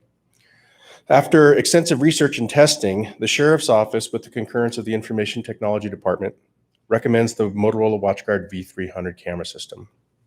The system scored highest in technical functionality and met the goal of it having an integrated body-worn camera and in-car camera system.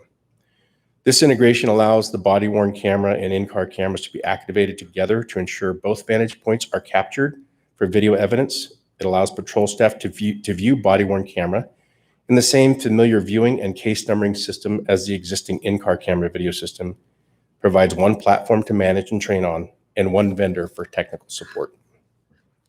If approved, the Sheriff's Office will assign body-worn cameras to sworn staff in field operations and to correctional staff for use in both correctional facilities. Did I get this right there? So the most significant change in our approach since we last presented is the decision to upload video from the field via cellular signal. The new approach added a moderate cost, both one-time and ongoing, to the original projections.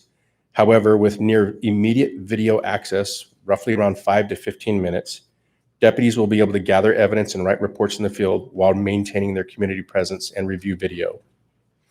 The true value of remote uploading will be the ability to keep the deputies in the field in lieu of driving back to a fixed station in order to upload video. Due to the size of the county and the extended drive times, we concluded it would not be in the community's best interest having deputies driving up to an hour or more to make it to an upload point. We preferred to allow them to remain in the field in their beat zone for faster response times and the ability to perform crime prevention. We also plan to leverage this same technology when in field reporting goes live as well. IT determined that a dedicated feed for uploading video from a cellular router in the patrol vehicle was the best way to manage automatic upload of encrypted video. We did speak with some of our regional partners who chose to utilize other vendors. We looked at many of the same vendors that they went with, but based on our needs, we just felt it wasn't a good fit for the sheriff's office based on our technical functionality wants.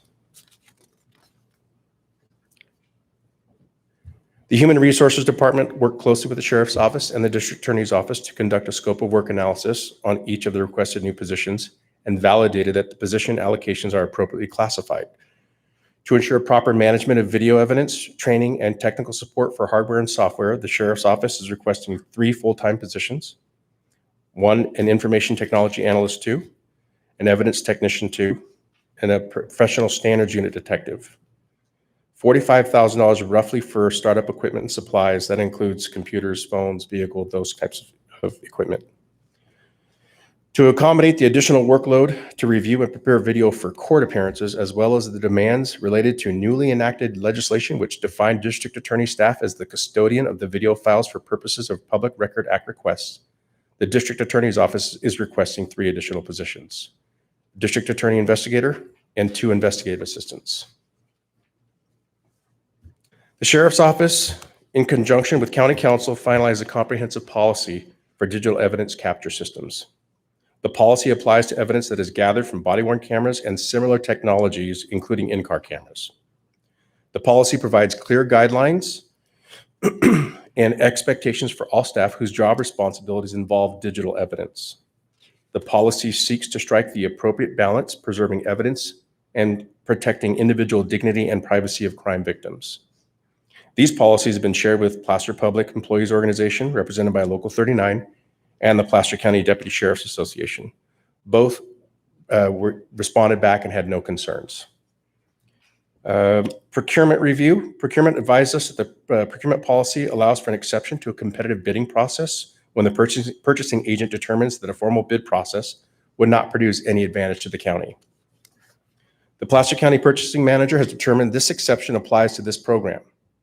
WatchGuard also has a national cooperative agreement with General Services Administration and has offered the Sheriff's Office the same competitive pricing currently available through GSA. I'd like to point out that there are several law enforcement agencies in the region and in the county that have a body-worn program, including Rockland, Auburn, and Lincoln. Roseville is moving forward with theirs fairly soon. The city of Lincoln does utilize the same program that we were in favor of. We had some conversations with the district attorney's office and the plea agencies, the Placer law enforcement agencies, regarding a regionally coordinated body-worn program. Due to the very timing, training, and operational requirements of each of those agencies, a regionally managed body-worn program was just not a feasible alternative. District Attorney Morgan Geyer is here today if he needs to speak to those concerns as well. So we took a look at pricing and we determined that leasing was better than purchasing, as determined to be the most cost-effective approach in financing this technology-based solution. The technology is changing so quickly, we felt that eventually these things would become paperweights after a while because the cameras are only going to get smaller, the memory is going to get much larger, so we just felt like it was a better option to be able to turn those back in and keep a revolving inventory of newer and better technology. The anticipated costs were broken down by the annual cost for a 3-year lease. The estimated 3-year operating costs for the program are as follows. Year 1, $1.548 million. Year 2, $1.566 million. And year 3 for $1.686 million, resulting in a total cost over 3 years of $4.8 million. In addition to the camera and staffing costs for the DA and sheriff, other expenses for the body-worn camera are included, such as training, one-time hardware and software installation, startup costs, warranty, and cloud-based storage. We did research on the availability of grants to try to offset costs of the program. The Edward Byrne Memorial Justice Grant, or the JAG grant, nor the Homeland Security grant are currently available. We did look at the Community-Oriented Policing Services, otherwise known as COPS grant, but that was only open for tribal assistance policing at this time. The most recent grant for the body-worn camera programs was awarded in 2020 to the Beaver Dam Police Department in Wisconsin I reached out to them personally and spoke to them. It only allowed for a 50% reimbursement on purchases of the cameras only, not a lease, and no staffing or storage costs were included. Before I turn the presentation back over to Becky to describe the funding plan, I just want to thank you for your time.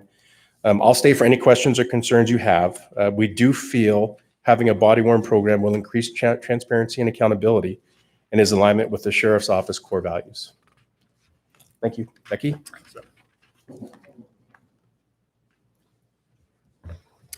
Thank you, Captain. So our proposed funding plan is as follows. The funding for the first 3 years of the body-worn camera program relies upon use of several one-time public safety revenue sources. State prisoner housing assistance is one-time funding assistance from the state to mitigate COVID-19 impacts to county correctional programs. Criminal justice CEO revenues are annual revenues for public safety programs, such as AB 109 funding, accrued interest, and 87 reimbursements. The county's public safety sales tax pro rata share for fiscal year 21-22 has increased significantly, approximately $3 million, due to COVID-19 impacts to statewide spending practices, but is anticipated to normalize in fiscal year 22-23. Sheriff's and district attorney's share of that public safety sales tax will be set aside for this purpose. Public safety reserves of $247,000 will be utilized to cover the remaining balance for the first 3 years. These proposed one-time revenue sources are sufficient to cover the first 3 years of the program. However, growth and ongoing revenue to cover costs beyond the first 3 years will need to be identified and will be directed to fund the body-worn camera program before other new programs will be considered. So as the captain mentioned, we did research the possibility for grant funding. We even checked in with our federal advocates for potential federal and state grants to assist in funding this program. And unfortunately, no public safety grant sources currently provide viable grant funding opportunities.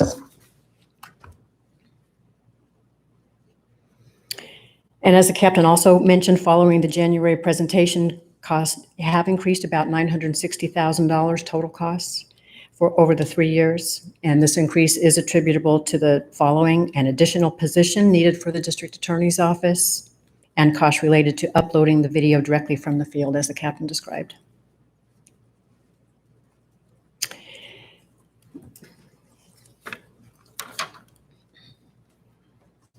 With board approval, Sheriff IT will work with County IT and Telecom to put in place any necessary upgrades to the network infrastructure, including additional servers for video upload from correctional facilities and satellite offices, to expand bandwidth, and complete the contract for equipment and services with Motorola WatchGuard. With the infrastructure and contract in place, staff will work with Motorola WatchGuard to develop an implementation timeline to include migrating the current in-car video to the WatchGuard cloud, installing and networking docking and charging stations at all locations, upgrading in-car wireless systems to accommodate body-worn camera pairing and cellular upload, receiving and configuring body-worn camera equipment for rollout, and staff training. We anticipate approximately 9 months from board approval to full implementation. Comprehensive training on both policy and equipment will be completed before any equipment is field deployed. So district attorney, IT, and procurement staff are in the audience and available for any questions you may state. Staff are requesting that your board approve the proposed body-worn camera program for a period of 3 years. Authorize the Sheriff's Office to enter into a 3-year contract with Motorola for the Motorola WatchGuard V300 body-worn camera system. And authorize all necessary amendments for the creation of 3 full-time positions within the district attorney's office and 3 full-time positions within the sheriff's office as proposed. So that concludes our presentation. And again, we're all available for any questions you may have. Questions from board members? I see none at this point. So I have a couple. And maybe for Jeff, but Becky, either one of you, that I'm just curious. I support the idea of the in-field upload as compared to going to a point, but I'm thinking that like cell service at my house is, fortunately, it's pretty bad. So I don't get a lot of telephone calls at the time they're supposed to. It's just me. But there's going to be places in the county where that isn't going to work very well. And so is there strategically knowing that, will it be places that deputies can go to? That obviously wouldn't be as long as have you anticipated that? Yeah, we actually have some mapping capability through our IT unit that kind of shows where some of those connection points are. So at some point in almost every beat, there's going to be a place where they can drive to and let it load up. If that absolutely does not work, or for some reason that router doesn't work, they can always drive to one of our offices and it will just upload straight up to the point of entry attached to the building. Or if that goes down, they can go straight to the dock at the sheriff's office and download it through the hard line. And they would be aware that there is no communication at a particular point in time. Correct. Yeah, good, thanks. The Lincoln notice those comments. Is their approach similar to ours in terms of leasing and not buying, or do we? I don't know, but I can find that out. I was actually talking with their lieutenant who was managing that program, but I can find out if they're leasing. I'd be surprised if they weren't. That seems to be kind of the direction and flow that most of these agencies are going to. I was just kind of thinking it would be good to know that. And I like the idea of more regional cooperation and communication, particularly in light Morgan's going to be responsible for receiving this information from every agency throughout the county. So it strikes me that more minds thinking together would be better. And so any thoughts on that or comments Morgan might have? I'm curious. The only thing I think about that is, and we only have learned this because of our professional standards unit, which currently does a lot of video redaction for things that were on the in-car camera, or even cameras that are attached to buildings that capture an event. A lot of these body-worn camera companies offer redaction software. What we've found is it's not real robust. They're camera companies, they're not real redaction companies, but it's an added service. We have made a decision years ago to go to a third-party vendor that specializes in redacting video. We found it was much more efficient, much easier to use. The end user had an easier time of doing it. It was a little bit smarter technology to do something like that. So even all those video files, whether it's from a watch guard or a lens lock system, when it arrives at the DA's office, I'd be shocked if they didn't kind of subscribe to the same philosophy of that third-party software that really focuses on redaction. Yeah, great. But he's here, so if he wants to speak to it. Yeah, Morgan, if you have anything to offer, great. Sure. Lawyers never turn down an opportunity to speak. It's nice to see everyone. Thank you. You have 3 minutes. Perfect. I will blow that by about 6 minutes. No, I will echo Captain Swearingen's comments on that. In terms of our redaction and our trial preparedness and our discovery requirements, we'll use our own in-house software for those purposes. And to the captain's other point, the cost drivers on our end are not differences in vendors. It's our own internal efficiencies that we intend to have dialed in before these go live in the field. We're already doing those with other agencies that are live. Obviously, the volume will increase with the sheriff's office as well as with Roseville. But we intend to be set up for that and minimize at least costs on our end through the efficient way that we'll receive those body-worn camera footage and the way we'll disseminate it to the defense. But frankly, it doesn't matter which vendor submits the footage or which vendor the agency is using. We'll be responsible countywide for those that are the footage that is the subject of criminal filings. Obviously, the sheriff's office and the other agencies have a whole volume of footage that they need for other purposes. But those that come in for the filing of criminal cases or the evaluation of filings, we'll be able to manage those and hopefully be as efficient as we can internally to reduce costs. Yeah, thanks, Mark. Thank you. Okay, still see no other questions, comments. So we'll open it up to Becky, do you have some follow-up comments? Or? No, sir. Well, then I'll open it up to the public for any comments or questions. If there's anyone here in person, please come forward, state your name for the record. Thank you. Hello, everyone. My name is Sandy Marquez. I'm from Roseville. You had a really good question about the uploading of the information out in the field, and that there are certain areas, I guess, in which you can't really get that great of a reception. Would that also, that thought, do you also expand it to the actual criminal act that they're trying to videotape? I mean, is there going to be a problem with the reception of the cameras and the technology in those pockets of areas in which the coverage isn't strong? I'll let the experts address that, but my understanding is that their only problem would be potentially a delay depending on where you were in the county if there was difficulty with reception and the uploading.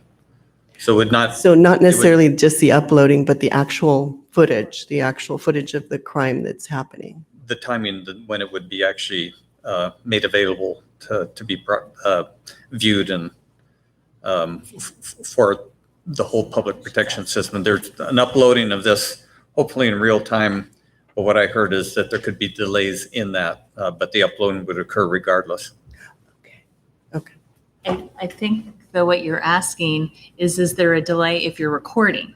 Correct? That's the question. Yes. Like if I'm going to push the button, is it recording right then? Does it need cell service to record? Yes, thank you. Thanks, Bonnie.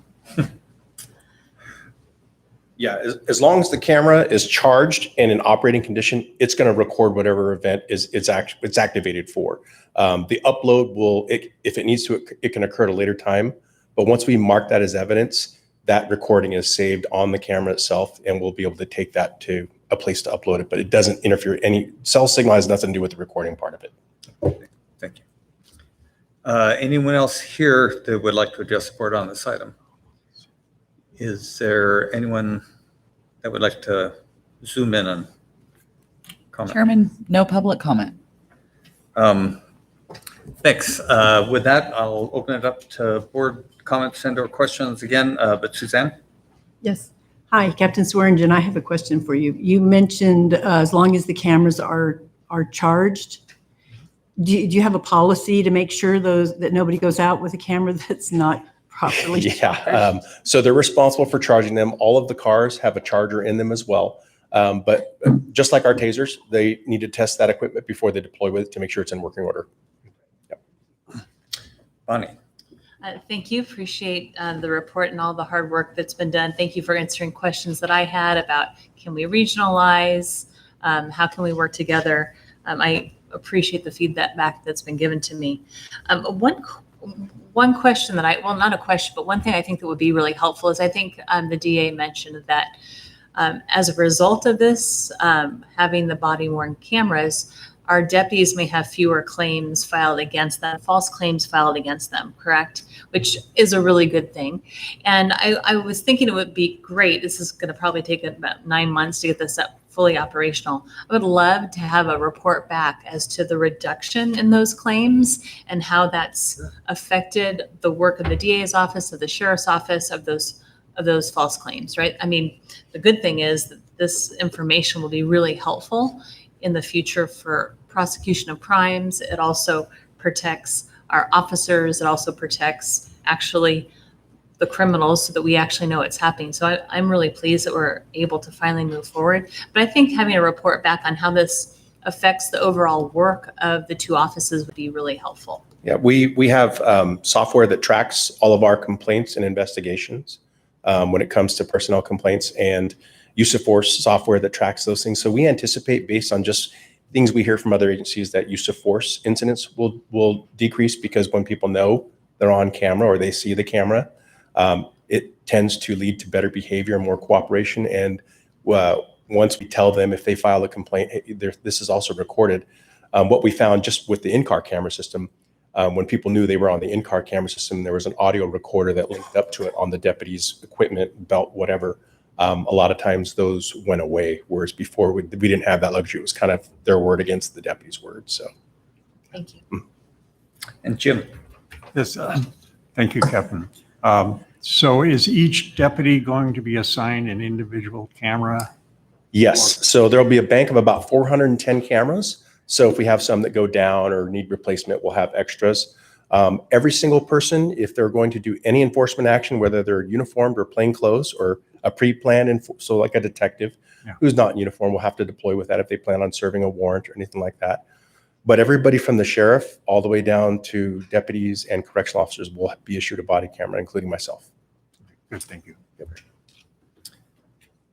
See no other questions or comments? And Robert? Yes, I was just going to check on you, Cindy, but thank you. Okay, yeah. Thanks. Hey, I really appreciate and strongly support this program. And thank you, both Becky and Captain for answering, and Morgan for answering those questions. I know there's minimal impacts for the next 3 years because of the funding you're allocating, but we need to be prepared, as we all know, for taking this program over for the additional staffing and resources. And I just want to thank my fellow board members. I know there's been a lot of concern about the board's support for law enforcement, and I think we're all 100% behind this, as well as our law enforcement officers in getting this program to protect them, as well as protect our constituents. So thank you so much for everybody's presentation today. Thank you. Thanks, Sandy. Okay, what is the pleasure of the board? And then Karen, I have a question. In that we're being asked to consider authorizing necessary budget amendments. Should we do a roll call vote on this part, or do we wait until those potential budget amendments come forward? No, this is simply the authorization. The actual budget amendments will have to come back to the board. That's what I thought. Thanks. Motion Holmes, second Jones. All those in favor say aye. Aye. Opposed? Aye. Thank you. And thanks. Look forward to getting the feedback and appreciate everybody working together and the continued outreach and regional discussions and good luck. And I'm sure it's a great step. Thanks. Great, thank you. With that, we are adjourned.